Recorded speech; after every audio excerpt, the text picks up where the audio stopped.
असंभव कुछ भी नहीं, असंभव केवल एक शब्द है। इस उदाहरण के लिए जापान एकदम सटीक एग्जाम्पल है। कैसे? जापान का हिरोशिमा और नागासाकी शहर दो बार परमाणु हमलों का शिकार होने के बावजूद भी आज जापान पुनः अपने पैरों पर खड़ा है। सिर्फ इतना ही नहीं, बल्कि टेक्नोलॉजी के फील्ड में जापान सारी दुनिया को पीछे छोड़ते हुए नंबर 1 पर आता है। नमस्कार दोस्तों, मैं अथर्व। आज इस वीडियो में हम बात कर रहे हैं कि आखिरकार परमाणु बम का शिकार होने के बावजूद भी जापान ने वो कौन से अहम कदम उठाए जिससे आज जापान टेक्नोलॉजी के फील्ड में सबसे आगे है। एक समय था जब अमेरिका ने एक नहीं 2 बार न्यूक्लियर बम गिराकर जापान को पूरी तरह से नष्ट कर दिया था, लेकिन इस वायलेंस का आंसर जापान ने वायलेंस की बजाय अपनी सक्सेस से दिया। आज न केवल अमेरिका बल्कि सारी दुनिया टेक्नोलॉजी के मामले में जापान के लिए पानी भरता है। तो चलिए जापान की इस सक्सेस स्टोरी को जानने से पहले हम यह जान लें कि जापान न्यूक्लियर अटैक का शिकार कैसे हुआ। 6 अगस्त 1945 ये इतिहास में दर्ज वो काली तारीख है जिस दिन दुनिया ने परमाणु बम की असली ताकत देखी। जापान के हिरोशिमा शहर पर बम गिराया गया और देखते देखते अराउंड 1.5 लाख लोग मौत की आगोश में समा गए। अगस्त 1945 तक जापान लगभग युद्ध हार चुका था, लेकिन अपने घुटने टेकने को राजी नहीं था। ऐसे में सवाल उठ रहा था कि जापान अपने अंत के इतने करीब होने के बावजूद आखिर सरेंडर क्यों नहीं कर रहा। वहीं दूसरी ओर अमेरिका के प्रेसिडेंट हैरी ट्रूमन को परमाणु बम बनने की खबर मिल चुकी थी। ऐसे में उन्हें फैसला करना था कि क्या इस बम का इस्तेमाल युद्ध को रोकने के लिए करना चाहिए या नहीं, और दुनिया ये साफ जानती है कि ट्रूमन ने क्या चुना। 6 अगस्त 1945 अमेरिका वायुसेना ने सुबह 8:15 पर जापान के हिरोशिमा शहर पर लिटिल बॉय नाम का परमाणु बम गिराया, और दूसरा परमाणु बम जस्ट इसी के 3 दिन बाद यानी 9 अगस्त 1945 को अमेरिका ने नागासाकी शहर पर गिराया, जिसका नाम फैट मैन था। दोस्तों, क्या आपको पता है कि अमेरिका ने न्यूक्लियर अटैक के लिए हिरोशिमा और नागासाकी शहर को ही क्यों चुना?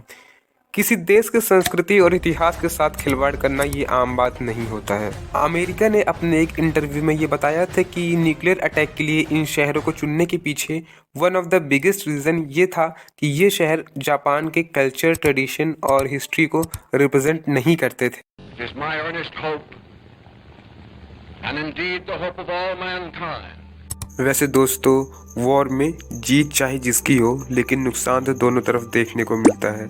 ऐसे ही जापान में परमाणु बम गिरने की वजह से करीब 80% एरिया अफेक्ट हुआ। चारों तरफ तबाही का वो नंगा नाच देखने को मिला जो शायद ही कभी किसी ने सोचा हो। अनऑफिशियली न जाने कितने लोग इससे प्रभावित हुए। इस तबाही का असली मंजर तो अगले दिन देखने को मिला। दरअसल जब परमाणु बम फटता है तो एक पॉइजनस गैस और रेडिएशन निकलती है जो हवा और पानी को पूरी तरह से प्रदूषित कर देता है। इसका असर करीब 20 से 25 किलोमीटर के हिस्सों में हुआ। अगली सुबह विनाश का ऐसा तांडव देखने को मिला तो शायद इतिहास कभी भुला नहीं पाएगा। जो लोग सो रहे थे वो सोते रह गए, औरत, बच्चे, बूढ़े, इस तांडव की चपेट से कोई भी नहीं बच पाया। दोस्तों, इस तबाही का अंश आज भी जापान के नागासाकी और हिरोशिमा शहर में देखने को मिलता है।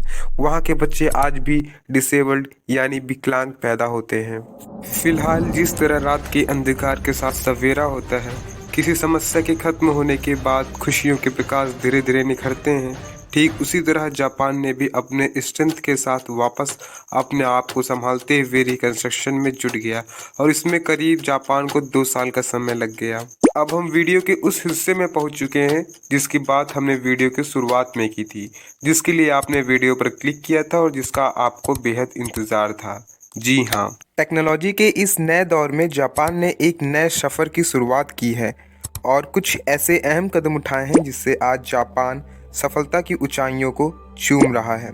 आखिर वो कौन से 5 अहम कदम थे? तो चलिए इसके बारे में अच्छे से समझते हैं। आफ्टर न्यूक्लियर अटैक रिकंस्ट्रक्शन के बाद जापान ने जो पहला महत्वपूर्ण कदम उठाया था वो था इनोवेशन एंड रिसर्च। दोस्तों, किसी कंट्री के ओवरऑल डेवलपमेंट के लिए उसके रिसर्च और इनोवेशन डिपार्टमेंट कितने बेसिक होते हैं, उनकी क्या रोल्स और इम्पोर्टेंस होती हैं, ये हमें अच्छे से पता है।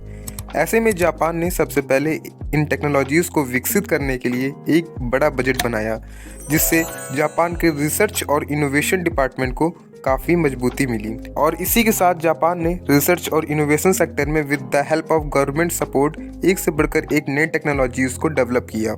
And second most important step taken by Japan government was education system. किसी भी कंट्री के डेवलपमेंट के लिए एजुकेशन उसके रूट होते हैं। ऐसे में जापान ने हाई क्वालिटी टेक्निकल एजुकेशन को बढ़ावा दिया, जिससे टेक्नोलॉजी के फील्ड में काम करने के लिए काफ़ी इंजीनियर्स और साइंटिस्ट तैयार हुए। और दोस्तों, क्या आपको पता है कि जापान स्टूडेंट्स के लिए एक सेफेस्ट कंट्री मानी जाती है with efficient public transportation and low cost tuition fees. Third step जो जापान की गवर्नमेंट ने लिया वो था कोलैबोरेशन। कोलैबोरेशन का मतलब आप अच्छे से समझते हैं, एक ऐसा प्लेटफॉर्म जहां पर दो अलग अलग प्लेटफॉर्म के लोग आकर मिलते हैं, अपने व्यूज़ और आइडियाज़ को शेयर करते हैं। ऐसे में दोस्तों, जापान ने क्या किया कि अपने लिमिटेड रिसोर्सेज और डिफरेंट आइडियाज़ के साथ इंटरनेशनल लेवल पर पार्टनरशिप बढ़ाई और लोगों से कोलैबोरेट किया, जिससे उनको डिफरेंट प्रोजेक्ट और फील्ड में काम करने का मौका मिला, जिससे उनका एक्सेस ग्लोबल रिसोर्सेज और नॉलेज बेस में इंक्रीमेंट हुआ। फोर्थ इम्पॉर्टेंट स्टेप जो जापान की गवर्नमेंट ने लिया वो था इन्वेस्टमेंट इन एमर्जिंग टेक्नोलॉजीज़। शायद जापान को फ्यूचर में आने वाली टेक्नोलॉजी और इम्पोर्टेंस के बारे में पता चल गया था, जिससे उस समय हो रही डेवलपिंग टेक्नोलॉजीज़ में जापान काफ़ी हद तक इन्वॉल्व हुआ। इसके साथ ही उसने अच्छा खासा इन्वेस्टमेंट किया और पार्टनरशिप भी बढ़ाई, जैसे artificial intelligence, robotics and nano technology. Fifth last and most important step जो जापान की गवर्नमेंट ने लिया वो था रेगुलेटरी सपोर्ट। मतलब कि गवर्नमेंट ने कुछ ऐसी पॉलिसीज़ और रेगुलेशन को इंट्रोड्यूस किया और पुरानी पॉलिसीज़ में सुधार किया जो नई टेक्नोलॉजीज़ के लिए काफ़ी हद तक फेवरेबल थी। दोस्तों, जापान हमेशा ही टेक को प्रायोरिटी में रखा और यही कारण है कि आज टेक की इंडस्ट्री में जापान नंबर 1 पे आता है और सफलता की शिखर को चूम रहा है। तो दोस्तों, ये कुछ 5 इंपॉर्टेंट स्टेप थे जो जापान की गवर्नमेंट ने लिया। हम अपने डेली लाइफ में बहुत से काम करते हैं, लेकिन उनमें से काफ़ी अनयूजुअल होते हैं। जापान ने अपनी प्रायोरिटीज़ सेट किया, उसे पता था क्या करना ज़रूरी है और क्या नहीं, और शायद इसीलिए जापान आज सक्सेस है। इस वीडियो से हमें ये लर्निंग मिलती है कि हमें हमारी लाइफ में प्रायोरिटीज़ पता होनी चाहिए। हम कोई भी काम करते हैं उन्हें प्रायोरिटी वाइज करना चाहिए कि कौन से काम को करना अभी ज़रूरी है और कौन से काम को हम कल या परसों कर सकते हैं। दोस्तों, यकीन मानिए, अगर आप काम प्रायोरिटी वाइज कर रहे हैं, आप अपने लाइफ में प्रायोरिटी सेट करते हैं, तो सब सक्सेस आपको ज़रूर मिलेगी। दोस्तों, आज का वीडियो यहीं तक था। उम्मीद है वीडियो आपको पसंद आई होगी। अगर हाँ, तो वीडियो को लाइक करें, शेयर करें और चैनल को सब्सक्राइब करें, और कमेंट में ये ज़रूर बताएं कि इंडिया को वीडियो में बताए गए किन स्टेप पर फोकस करने की ज़्यादा ज़रूरत है। Thanks for watching this video. मिलते हैं नए वीडियो में नए टॉपिक के साथ। तब तक के लिए जय हिंद, जय भारत।